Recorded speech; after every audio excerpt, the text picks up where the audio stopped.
Þetta setja á vitlausan fyrirlestur. Já, spáðu í þessu. Jennin að koma aftur. Hugsa sér. Er ég svo eina sem er búin að fá mér bjór í kvöld eða? Má ég sjá? Er einhver búin að fá sér bjór? Þarna eru vinir mínir, frábært. Ég hefði verið búinn að það hefði konan ekki verið með. Sá, nei? Nú, jæja, ok. Þessar konur. Herra, ég ætla að reyna að koma mér hérna fyrir. Ég semst ákvað að fá mér bjóra því þurfti að drekka í einu smá kjark.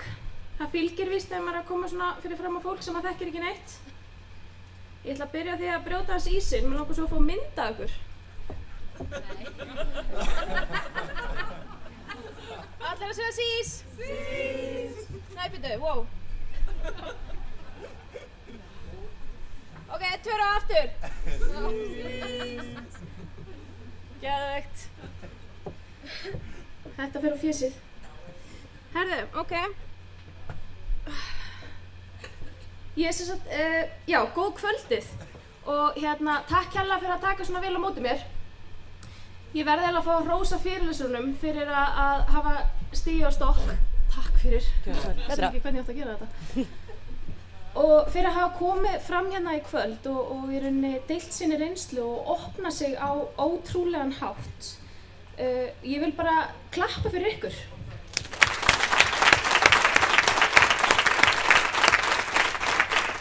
Það er ekkert grín að deila sinni reynslu og deila svona, hvað ég segja, deila sínu einkalífi, deila mjög svona erfiðum hlutum, erfiðum köflum í sínu lífi. Það stundum tekur á taugarnar og getur valdið smá stressi. Og ég er bara ótrúlega stolt af ykkur og það er bara alveg magnað að sjá hvað þessi ráðstefna hefur gengið vel og það er náttúrulega alltaf einhverjir tæknilegir örðugleikar, það bara fylgir og það er rauninni bara það er svona smá punktur fyrir eða hint að þetta gangi allt saman ótrúlega vel vegna þess að það eru spíkararnir sem að skipta máli, eða ekki? Nákvæmlega. Er það að klappa fyrir mig strax? Ég er ekki búinn! Ég er rétt að byrja. Herðu, já. Ég heiti Ástrós Rut Sigurðardóttir og ég er 27 ára ung. Ég er ekki gömul, ég er bara 27 ára. Laila, íti á þetta til að fara áfram. Ég veit ekki hvað þetta er.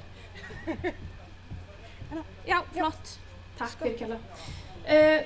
Ég er síðasti spíkarinn í kvöld, þannig að þegar þetta er búið, þá megi ég fara. Yes! Nei, það er smá eftir líka. Til þess að kynnast mér kannski, er svona smá kynning. Ég er þjónustufulltrúi hjá Garra og svo gegni ég er varaformaður hjá Krafti. Mín áhugamál er allt sem viðkemur heilbrigðum lífstíl. Þannig að þegar kallinn minn greindist með krabbamein þá hafði ég svona smá í poka sem ég gat gefið honum. Þannig að það kemur sér vel að eiga svona stórt og flott áhugamál. Mér finnst rosalega gaman að ferðast. Það datt aðeins niður. Og upplifa nýja menningu og kynnast nýju fólki, matargerð og svo nýjasta áhugamálið mitt er að spila á gítar. En ég fekk gítar frá kallinum í jólagjöf. Þannig að það er alltaf að bætast við áhugamálin hjá manni. Þannig að nú eru þið búin að kynnast mér aðeins. Ég er aðstandandi og maki. Og makinn minn er þessi hetja. Það er ekkert grín að láta taka svona mynd af sér. Ef ég væri í þessu ástandi með ör út allan líkama og mjög útblásinn vegna sterameðferðar, þá myndi ég hugsa mig allan að tvisvar ef ekki þrisvar hvort að ég ætti í alvörinu að láta taka mynd af mér. Vegna þess að útlit er stundum það er svo ótrúlegur hlutur hvað fólk pælir rosalega mikið í útliti, bæði á sjálfu sér og líka bara hjá öðrum, hvað við dæmum mikið. Og fólk sem kannski þekkir Bjarka minn ekki neitt, þetta er Bjarki kærasti minn, fólk sem þekkir Bjarki ekki neitt, það kannski tekur andköf þegar það sér öll örun og líkamannum hans. Honum er drullu sama. Honum gæti ekki verið meira sama vegna þess að þetta er hans sigrar, þetta er hans leið til að lifa af. Hann þurfti að fá ör og hann þurfti að láta skera sig upp og hann þurfti að fara í 14 mánaða sterameðferð til þess að lifa af. Og það er miklu mikilvægara heldur en hvað öðrum finnst. Er ekki sammála? Hérna er ég á vinsæl.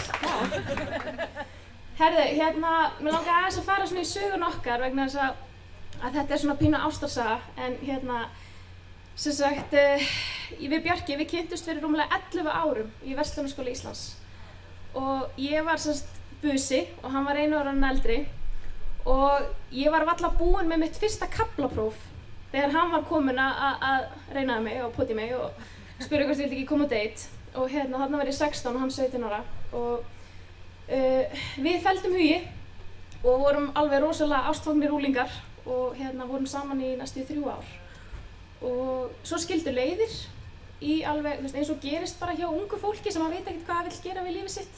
Þannig vorum við bara 19 ára gömul, það var bara ósköp svona algengt hjá fólki á þessum tíma, á þessum aldri og það skildu leiðir í 3 ár. Við fórum algjörlega í sikkur áttina í 3 ár og svo fyrir tilviljun árið 2010 þá hittust við aftur og við erum búin að vera saman síðan. Þannig að þetta er svolítið svona love story sem að mér finnst voðalega krúttlegt ef ég segi svo og það heldur svolítið svona fast í manna að það er ekki allt tilviljun. Stundum eru hlutinir líka örlög og stundum er ástæða fyrir hlutum og já, svo við vorum rosalega venjulegt par og erum það ennþá. Við elskum hvort annað, við rifumst fáránlegustu hluti eins og hver ætti að fara út með ruslið eða please taktu óhrinu fötin úr íþróttöskunni og trottuðum í vélina. Þetta var bara ósköp eðlilegt líf og enda við gerðum ótrúlega mikið saman, við ferðumst og vorum rosalega góðir vinir. Lífið var algjörlega framundan hjá okkur, Bjarki var í góðri vinnu hjá Æsfarma og hann var að spila með meistaraflokki HK.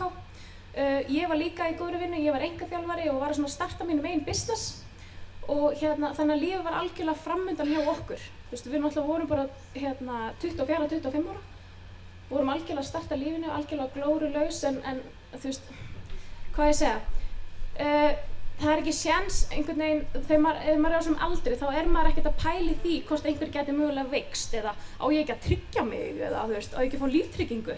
Maður er ekkert að spá í þessum hlutum, maður er náttúrulega svolítið svona ódauðlegur ef ég má svo orði komast. Förum yfir á næstu blaðsíðu. Í október 2012 þá byrjaði Bjarki að finna til í ristlinum og leið ekkert allt of vel og ég hélt bara að hann væri stíflaður og ég minn heilbrigða lífstíl á heilanum, ég gaf hann bara trefjar og vatnsglas og sagði bara reyndi bara að fara á klósettið sko mín og það var ekki alveg að ganga upp og nokkrum dögum seinna þá var þetta orðið óbærilegt, þetta var bara orðið óbærilegur sársauki og þetta er allir að heyra í mér, ekki? Tala alveg vel í mikrofóninn, ok, snillt. Þetta var orðið óbærilegur sársauki, þarna voru liðnir einhverjir 3-4 dagar frá því hann byrjaði að finna aðeins til og þetta var á sunnudagsmorgni og ég ákvað að fara með hann klukkan 6:30 morguninn, bruna með hann upp á bráðamóttöku þannig að ég vissi að það var eitthvað að. Þetta var ekkert eðlilegt og þannig að við förum upp á bráðamóttöku og læknarnir héldu bara að þetta væri magakvisa og þeir vildu bara senda hann heim. Og hvað ætli Ástrós hafi gert? Verandi þrjóska ég, þá bara sagði ég, nei ég held nú ekki. Ég veit að sársaukaþröskuldurinn hans Bjarka míns er mjög hár, hann býr nú með mér og það er ekki séns að hann fái að fara heim fyrir að það verður eitthvað rannsakað aðeins meira. Þannig að læknirinn sá bara, ok, ég á ekki breyk í þessa gælu, þannig að ég ætla bara að láta undan. Þannig að hann sagði, ok, við getum gefið honum röntgenmynd, við skulum bara setja hann í röntgen og athuga hvað gerist. Og þar finnst þetta myndarlega æxli. Þannig að ef við höfum bara farið að læknisráðum, nú er ég ekkert að setja út á lækna, en stundum er heilbrigðiskerfið svona að það er verið að reyna að senda fólk heim fyrr en á að vera vegna þess að það er bara brjálað að gera hjá þeim og þau eru undir rosalega miklu álagi. Þetta er eitthvað sem mér langar að breyta í framtíðinni, algjörlega og sérstaklega bara strax í dag. En ef hann hefði farið heim, þá væri hann ekki á lífi í dag, þannig að þá hefði ristillinn sprungið og þið viti alveg hvað það þýðir. Þannig að mín ráð alltaf að fylgja ykkar innsæi og ef þið finnið á okkur að það er eitthvað að, þá skulle ég fylgja því og bara put your foot down, basically. Æxli sem sagt, það var búið að stækka svo mikið að það lokaði ristlinum hans innanfrá og því var stór hluti ristilsins búinn að stækka 15 cm í þvermál og var við það að springa. Þannig að við náttúrulega fundum út úr því að ristillinn hans var við það að springa, hann var með flott æxli inn í ristlinu sínum sem var illkynja og við náttúrulega mjög ung, vissum ekki neitt krabbamein og þetta var náttúrulega gríðarlegt áfall og hún var bara hent strax í aðgerð þar sem hann fekk stómapoka þegar það var verið að reyna að bjarga ristlinum hans þar sem að hann var náttúrulega bara við það að rifna og þeir þurftu bara að gjöra svo vel og reyna að bjarga því sem hægt er að bjarga og það fyrsta sem ég hugsaði var ég náttúrulega byrjaði strax að tárast þegar læknir sagði við mig að þetta væri að öllu líkindum illkynja krabbamein en ég hugsaði bara, vá, ég verð að vera sterk fyrir Bjarka, ég verð að vera til staðar fyrir hann og þú veist, ég má ekki láta hann sjá mig gráta, ég má ekki láta hann sjá mig þjást af því ég þarf að vera sterk fyrir hann, þetta er örugglega svo ótrúlega erfitt fyrir hann en seinna komst ég að því að það er bara alls ekki þannig maðurinn minn, hann vill alveg sjá að ég þjáist og ég er hrædd hann og mér líði illa af því hann vill líka vera til staðar fyrir mig alveg eins og ég fyrir hann. Þó að hann sé sjúklingurinn, þá er þetta líka erfitt fyrir mig og þetta er líka erfitt fyrir aðstandendur. Þannig að við þurfum að vera svolítið til staðar fyrir hvort annað. Bjarki fór náttúrulega bara beint í aðgerð og fekk á sig stómapoka og nokkru vikur seinna þá fór hann í aðgerð og lét taka 80% af ristlinum sínum.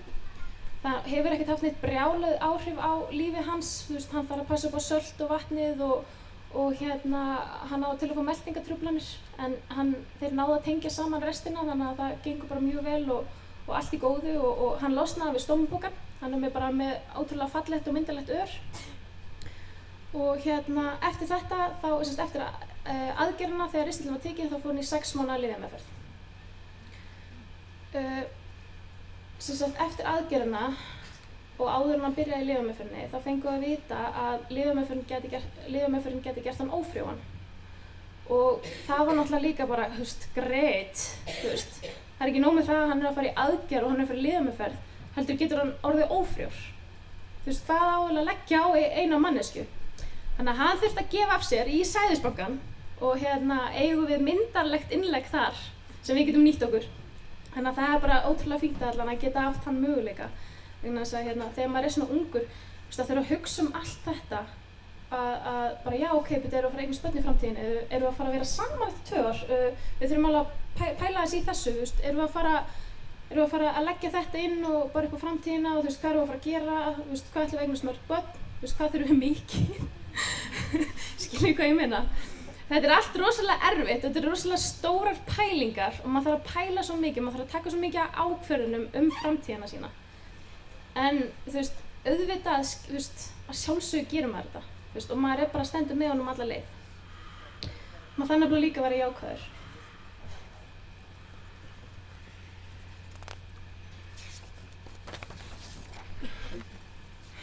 Ég ákvað, ég var nýbúin að starta minn megin business og ákvað bara að algjörlega setja það á hold. Og ég bara hætti að vinna og vildi sjá hann. Ég vissi að þetta yrði svona í kringum ár og ég var algjörlega tilbúin til þess. Við fengum alveg ómetanlegan styrk frá hann er með heilt fótboltalið í kringu sig sem að hélt fyrir að styrktarleiki og þannig að það gerði mér kleift fyrir að geta verið heima á sintunum. Og það er búið að gefa mér ótrúlega mikið, líka bara mikla hugur á að geta verið heima og verið til staðar fyrir hann vegna þess að þurfa að mæta alltaf til vinnu til þess að eiga fyrir leigu og mat og lyfjum og sjúkrahúskostnað og allt þetta og vitandi það að hann er fárveikur heima, það er engin hugarró sem að kemur. Maður er stanslaust að pæla, maður er stanslaust við símann, bara er alltaf í lagi með hann, maður er alltaf að hringja, hann er alltaf í lagi með þig. Þannig að þetta hjálpaði okkur ótrúlega mikið og líka hjálpaði mér svolítið að vinna úr mínu áfalli og láta mér líka líða aðeins betur. Því að mér leið betur að geta verið til stað fyrir hann. En málið er að þetta var ekki bara 1 ár. 1 ár urðu að 2 árum sem að urðu síðan að 3 árum. Og málið er að þetta er það sem að gerðist, að hann var ekki bara með ristilkrabbamein sem að var ekkert að dreifa sér, sem var bara staðbundið og bara kvispam búm, aðgerð og lyfjameðferð og búið. Þetta byrjaði að dreifa sér í lunga árið 2013. Þá fengum við 1 skellinn og þetta átti að vera búið en þetta komið í lungun. Þannig að hann þurfti að fara í aðgerð á lunga og aðra lyfjameðferð sem var hreint helvíti, vegna þess að hann ældi og ældi og ældi og ældi. Og ég man eftir einum sólarhring þar sem að hann ældi 27 sinnum. Og það endaði með því að hann þurfti að sjálfsögðu að fara upp á bráðamóttöku og fá vökva í æð vegna þess að hann var bara þotn upp. Og þetta fylgir því að fara í lyfjameðferð. Stundum þá ælir úr þér allt vitt, þú getur mist hárið, það ýmislegt sem að gerist. Við komumst í gegnum þetta og fórum síðan, við fórum að sjálfsögðu, við fögnuðum alltaf svona ákveðnum tímamótum í okkar lífi þegar hann kláraði meðferðir eða kláraði hitt og þetta. Það gerðum við alltaf svona sérstakt og ég kem kannski betur aðeins inn á það hvað skiptir miklu máli að líka fagna litlu sigrunum. Hann greinist með meinvarp síðan í heila 2014 og það var náttúrulega bara ólýsanlegur sársauki sem að fylgdi því. Sem sagt andlegur sársauki og náttúrulega líka líkamlegur fyrir hann. Maður alltaf skítræddur við heilan. Þú veist, það eitt að fá krabbamein kannski í ristilinn eða lungun eða lifrina eða hvað sem Þegar kemur að heilanum þá þetta einhvern veginn, þetta á öðru kaliberi ef ég að tala minni reynslu. Vegna þess að þetta svo erfitt að vera með eitthvað í heilanum og kannski geta ekki stjórna hugsunum sínum eða stjórna háttunum sínum eða hvernig maður haga sér. Maður verður svolítið hræddur við það, maður verður hræddur við persónubreytingar og flóaköst og fleira sem maður er hræddur við þetta. Og þetta var mjög óþægileg lífsreynsla fyrir hann að ganga í gegnum og en hann fór í sína meðferðir, við fórum út til London og þar fór hann í svona gammageislun, var eins og hölk og fór síðan líka í aðgerð árið seinna vegna þess að gammageislunum hafði ekki nógu góð áhrif á æxlið, það drap það ekki nógu vel. Og þegar hann fer núna árið 2015 í heilaaðgerðina þá fáum við líka að vita að hann kominn með meinvörp í lungu og eitla. Það var núna bara í fyrra. Og þá var þetta orðið þannig bara þú veist, þetta er ólæknandi, þetta bara komið á það stig að það ekkert hægt að vera alltaf að sigrast á þessu. Þú sem maður reynir sitt besta þá þetta samt, maður þarf svolítið að fara svona tone down að ætla sér alltaf að sigra allt og sigra heiminn. Maður þarf líka svolítið að sætta sig við aðstæðurnar og sætta sig við hvað komið til að vera og hvað getum við gert til þess að halda þessu niðri, hvað getum við gert til þess að eiga sem lengst líf, hvað getum við gert til þess að fjölga árunum okkar til að geta verið saman sem lengst. Og þannig að hann bara núna í lyfjameðferð, því miður þá gat hann ekki verið hjá okkur í dag þar sem hann liggur spítala en hann biður að heilsa okkur öllum. Hverjum einum einasta ykkar, algjörlega. Ég sem sagt ákveð árið núna í sumar að fara aftur að vinna. Þannig að þarna var ég ekki búin að vinna í 3 ár. Ég búin að vera í smá hlutastarfi og ég var búin að einangrast rosalega mikið. Það eitthvað sem ég mæli ekki með. Þið þurfum að finna eitthvað að gera, maður þarf að passa upp á vináttuna, við alla vinkonurnar eða vinina, að halda því sambandi gangandi. Ég var rosalega fljót að einangrast vegna þess að mitt meginverkefni í lífinu var bara að hugsa hann og sjá til þess að hún líði sem best. En ég gleymdi svolítið sjálfur mér. Ég ætla aðeins að sýna ykkur nokkrar myndir af okkur. Og þetta rauninni bara það sem við tileinkuðum okkur að fagna litlu sigrunum og líka að njóta lífsins vegna þess að þessi 3 ár, þau hafa verið erfiðustu 3 ár í mínu lífi en þau hafa gefið mér alveg ótrúlega hluti og ég svo ótrúlega þakklát fyrir minningarnar sem ég á þessum 3 árum. Við til dæmis eftir fyrstu lyfjameðferðina lengst uppi þá fórum við til Ítalíu í 3 vikna reisu. Keyrðum alla Ítalíu og skemmtum okkur alveg ótrúlega vel, hlógum eins og vitleysingar og drukkum bjór og borðum góðan mat og þetta var æðisleg ferð. Og svo var ég nú að setja smá mynd af fótboltaliðinu hans Bjarka því þeir eru búin að standa við baki hann eins og þvílíkur klettur og búin að styrkja hann ótrúlega vel. Bæði fjölskylda, vinir og fótboltalið, þannig að það eitthvað sem ég rauninni get ekki þakkað nóg. Ég get ekki þakkað nóg mikið fyrir mig en ég alveg endanlega þakklát. Svo náttúrulega ég gaf Bjarka hvolp í jólagjöf, ákvað að vera mjög stórtæk. Þetta var kannski minn trúlánarhringur til hans, svona aðeins að segja honum að við erum komin til að vera saman. En við eigum reyndar 2 hunda í dag núna. Við fögnuðum að sjálfsögðu, við hljópum saman, ég hljóp maraþon og hann hljóp 10 km, 2 mánuðum eftir hann lauk lyfjameðferð. Takk fyrir kærlega. Hann alveg ótrúlegur þessi strákur. Við trúlofum okkur í London daginn fyrir hérna gammageislunina. Ég náttúrulega gat ekkert sagt nei, ég var í London og hann var að fara í aðgerð. Ég sagði bara ok. Nei, djók. En sem sagt, samt. En hérna, já. Við ákveðum að halda upp á afmæli, upp á það að við héldum á tímabili að hann væri laus við krabbameinið, sem að reyndist ekki.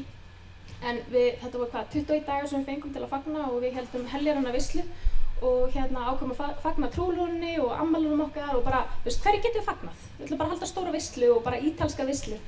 Við erum svolítið svona mikið fyrir ítalskt og ákveðum bara að bjóða þeim sem við vildum bjóða þeim sem voru búin að vera nálægt okkur síðastliðin ár og 60 manns sem áttu að verða urðu að 100 manns heima hjá mér og tindaföldum mínum og það var æðislegt, það var allt klárað í húsinu og við þurftum að hringja í og fá auka áfengi og þetta var fullkomið, þetta var svo gaman og við nutum þess svo og það fundu allir fyrir í rauninni kærleikanum og ástinni og þakklætinu og það er það sem skiptir mestu máli, bara að koma saman og eiga góða stund.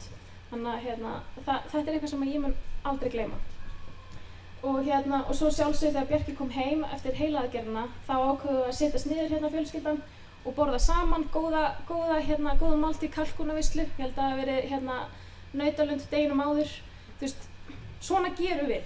Við fögnum litlu sigrunum og við bara, við njótum þess að vera til og njótum þess að degra hans við okkur. Þess að við vitum ekkert hvað gerist á morgun. Það er svolítið sem að ég er líka búin að temja mér er að bara að njóta dagsins. Ekki pæli í hvað er að gerast eftir einhverja mánuði eða ár, heldur pæli í hvað er að gerast í dag.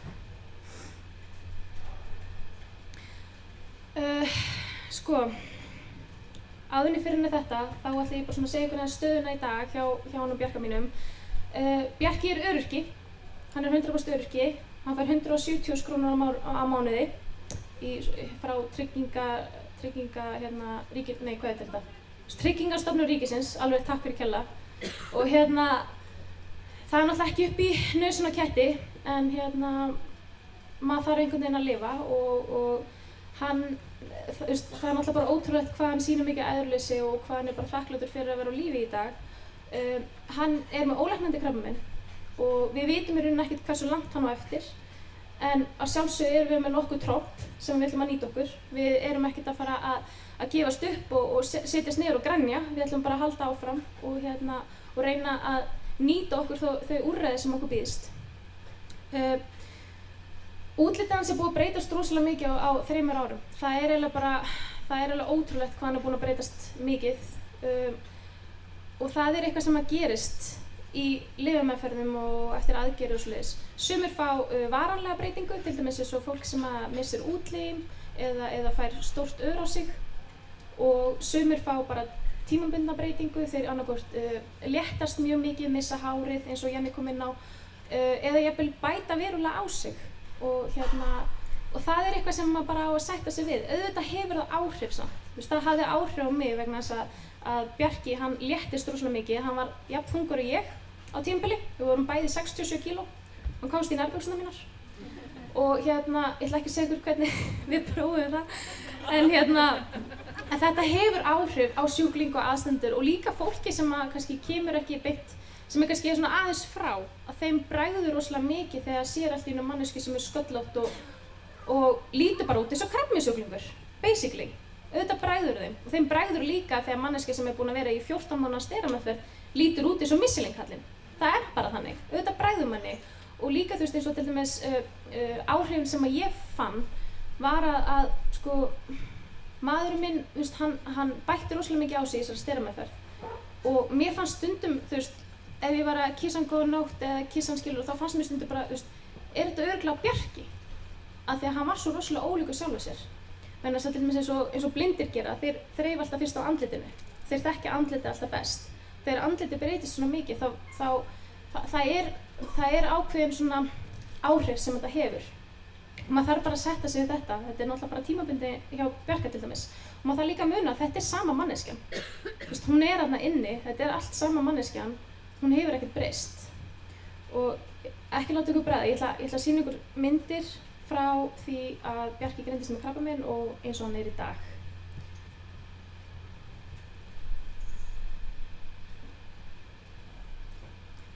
Þetta semst Bjarki þegar hann var á fullu í fótboltanum, hérna til vinstri. Og svo næsta mynd þegar hann var kominn niður í 67 kíló, úr 84 niður í 67 kíló eftir ristilaaðgerðina. Þá var hann mjög veiklulegur og leit út eins og krabbameinssjúklingur, við skulum bara segja það, er það ekki? Og svo núna fór hann í 14 mánaða sterameðferð og hann tútnaði út. Og hann var algjörlega óþekkjanlegur í framan og auðvitað fannst honum þetta líka rosalega erfitt. Þó svo að þú veist, kannski að strákar séu aðeins minna að pæla í útlitinu heldur en stelpur, það kannski getur verið.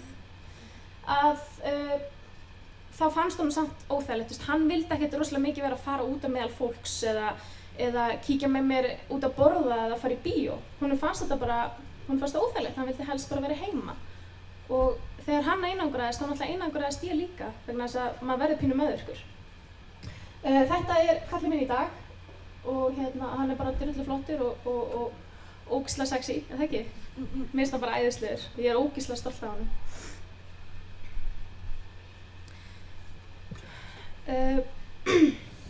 Já, takk.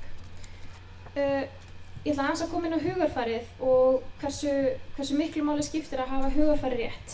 Og má ég ekki bara halda á þessu? Já, takk, mér finnst þetta miklu veglega. Jákvætt hugarfar, það gerir stórkostlega hluti. Að taka ákvörðun það að maður ætla að temja sér jákvætt hugarfar og maður ætla að gera það besta sem maður hefur í stöðunni. Bara hvernig get ég gert þetta sem best og hvernig get ég sé ljósi í myrkrinu. Það þarf líka á húmor.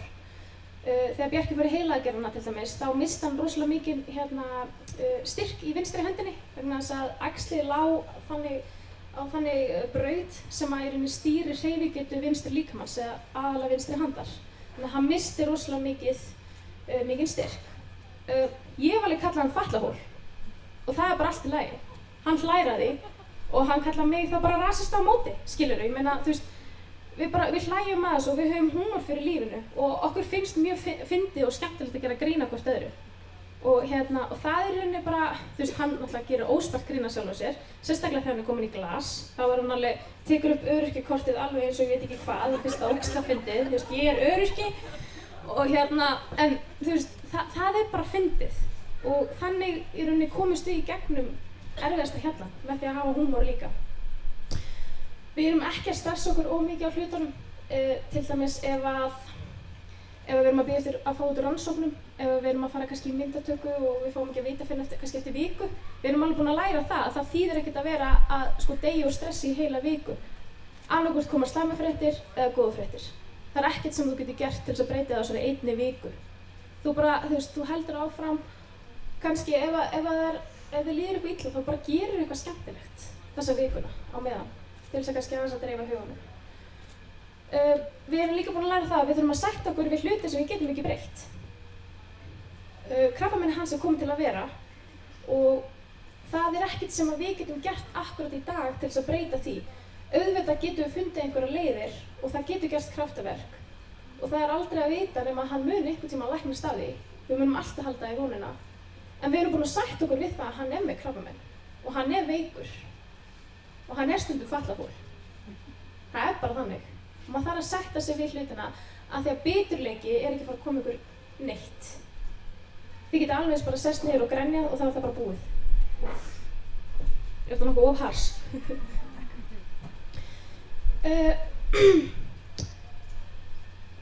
Það skiptir líka máli að hugsa nú er ég að tala um aðstandandan eða makann, annarkvort aðstandi, foreldri eða hvað sem er. Það skiptir máli að hugsa þig. Þú þarft líka að hugsa þig. Og þannig verður þú betri í að hugsa makann. Vegna þess að ef þú hugsar ekki sjálfa þig, þá gerir það enginn annar. Þetta veltur allt á þér. Og ef þú þarft að vera góður hlekkur fyrir makann þinn, þá þarft þú að hugsa þig. Þú þarft að sinna þínum áhugamálum. Þú þarft að hitta vini þína. Þú þarft að hafa einhvern sem að geta hlustað á þig og veitti ráðgjöf og eða bara öxl til að gráta á. þú þarft að hafa einhvern í lífinu þínu annan en makann þinn, vegna þess að hann er sjúklingur og hann er að reyna að gera sitt besta til þess að komast yfir það. Hann er ekki endilega alltaf til staðar fyrir þig. Þá þarft þú að finna einhvern líka. Og það er til dæmis fjölskyldan, vinir, sálfræðingur eða stuðningsfélög. Það er eina ástæða fyrir að ég er í krafti. Þannig að þarna fæ ég líka minn styrk og líka ég gefa af mér með því að hjálpa öðrum. Og ekki einangra þig. Það er eitthvað sem að ég lærði á biturri reynslu, er að ég einangraði mig allt of fljótt og allt of mikið. Og ég er núna í dag að vinna í því að ná aftur vinkonunum mínum og aftur að byggja upp þetta samband. Vegna þess að maður er svo fljótur að einangra sig og loka sig bara af. Vil ekki tala um hlutina. Þannig að það skiptir miklu máli að bara, let it out og hittu vini hérna. Ójæjæj. Ok, erum við alveg komin í þetta? Hvar á ég að byrja? Hvernig á ég að byrja? Er ekki alveg ógeðslega tabú að vera 27 ára og þurfa að tala um kynlífsskort? Sorry, mamma og pabbi og amma og afi, þeir sem eru hérna með mér. Ég er ekki lengur lítil stelpa. Það fylgir því. Ekki hlæja mér. Ok, ég ætla að byrja á því. Það hafa eflaust einhverju lesið fréttina sem að koma í dag inn á mbl.is ungt par sem að mega varla stunda kynlíf. Guð blessi þau. Greyin. Þetta eru við Bjarki. Ástæðan fyrir að ég er að gera grín að þessu er vegna þess að þetta er bara blákaldur sannleikurinn. Það er bara þannig. Stundum gerist það, þegar fólk er að takast á við lífsógnandi sjúkdóm, að þá gleymast eðlilegir hlutir eins og til dæmis kynlíf. Það bara eiginlega gleymist. Ég vil ekki segja kannski að gleymist alveg, en það kannski er ekki mikið pælt í því. Líka bara að tala þessa hluti, að ungu fólki, þetta er náttúrulega bara gríðarlega mikilvægur hlekkur í sambandinu, það er að stunda heilbrigt kynlíf. Og þegar það bara dettur út, þá getur það haft mjög mikil áhrif á sambandið. Og líka bara það að, nú dett ég alveg út, jæja, allana. Já, til dæmis, svona eðlilegir hlutir eins og kynlíf, það getur gleymst. Og maður kannski er ekki mikið að tala um þessa hluti við foreldra sína. Maður er kannski ekki að segja, mamma, það er bara ekkert í gangi hjá mér, það er bara ekkert að frétta. Það er ekkert allir sem að hafa mömmu sem að skilur það. Þannig að þetta getur verið rosalega tabú og rosalega erfitt að tala um. En málið er að ástæðan fyrir að ég er að opna þessu umræðu er vegna þess að kynlíf er ekkert feimnismál. Og sérstaklega hjá ungu fólki. Þetta er ekkert feimnismál. Þetta er nefnilega svo ótrúlega, þetta skiptir svo miklu máli að halda í nándina og láta þetta ekki hafa ómikil áhrif á sambandið. Og finna eitthvað annað þegar manneskjan er til dæmis, eða kannski sjúklingurinn, makinn, er til dæmis of veikur til þess að jafnvel að geta hugsað eða ælir það mikið að þetta er bara ekki lengur geðslegt. Að þá þarf maður að passa upp á það að halda svolítið í nándina og finna kannski einhverja aðra hluti. Til dæmis eins og að kúra saman upp í sófa, tala fallega til hvers annars og haldast í hendur, finna einhverja svona litla hluti sem að gefur manni eitthvað. Og við Bjarki, við höfum alveg upplifað þetta verkefni að lifa við kynlífsskort og það er bara ósköp eðlilegt. Og ég er löngu búin að sætta mig við það vegna þess að ég veit að þetta er ekki komið til að vera, Guð fóri því. En verandi ungt par, að þá getur þetta sannarlega haft áhrif á sambandið. Þetta getur framkallað pirring, ónærgætni, fjarlægð og maður getur fundið líka fyrir tómarúmi og ásleysi. Og þetta er eitthvað sem maður finnur alveg, ég fann alveg sjálf fyrir þessu. Það var eitthvað sem maður vantaði upp á inn í mitt líf og vantaði upp á inn í mitt samband. Þannig að ég þurfti bara að búa til eitthvað annað. Og það finnst mér vera alveg gríðarlega mikilvægt. Maður þarf líka að tala um hlutina. Og ég tala alveg um þetta við vinkonur mínar. Ég var búin að biðja Björk um leyfi. og það er líka hægt að leita sér ráðgjafar. Það er ekkert mál að spyrja í rauninni bara, hvernig get ég fengið ráðgjöf, hvernig get ég talað um svo hluti og hvernig get ég tæklað þetta. Það er alltaf gaman að sjá á netinu spurninguna, hvort myndir þú vilja súkkulaðalaust ár eða kynlífslaust ár?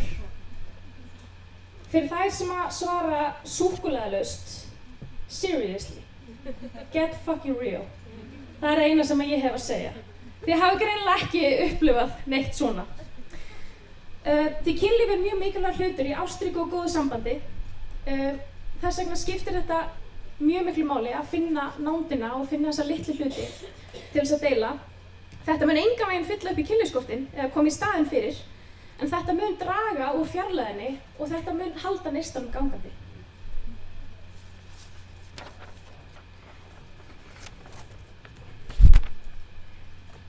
Nú komið að þessu, ég ætla ekki að tala meira um kynlíf. Fyrirgefðu amma ef ég biðst innan afsökunar. Þetta eru mínir punktar sem að ég skrifaði í janúar 2014. Þá vaknaði ég klukkan 4 um nóttina og fékk svona epiphany einhvern veginn. Bara, þetta eru hlutir sem að ég er að halda mig við og hlutir sem að ég er búin að fylgja síðan ég skrifaði þá niður og mér langar bara að deila þessu með ykkur. Að það er hugsa í lausnum. Í staðinn fyrir að vera að búa til eitthvað vandamál, hugsa fyrir eitthvað hvernig get ég leyst þetta. Ekki vera stressað og óþörfi, alveg eins og ég kom inn á það. Það þýðir ekkert að vera stressað af einhver sem er kannski ekki að fara að gerast. Láttu erfiðleikana gera þig að sigurvegara, ekki fórnarlambi. Hafðu húmor í þínu lífi, lærðu að hlæja smá. Finndu líka þína ástæðu. Af hverju ertu í þessu? Af hverju ertu til staðar fyrir makaðinn? Af hverju ertu með honum ennþá í dag? Og af hverju ertu að gera þetta allt saman sem þú ert að gera? Ég er til dæmis að þessu vegna þess að mér langar að eignast börn með þessum manni, mér langar að giftast honum, mér langar að eiga gott líf með honum. Það er ástæðan mín, það er svolítið mitt why. Sjáðu jákvæðu hliðina á málunum og lærðu líka af expertunum. Leitaðu þér ráðgjafar, talaðu við einhverja sem hafa vit fyrir, talaðu við einhverja sem hefur reynslu. Þetta er það sem ég hef að segja, takk kærlega fyrir mig.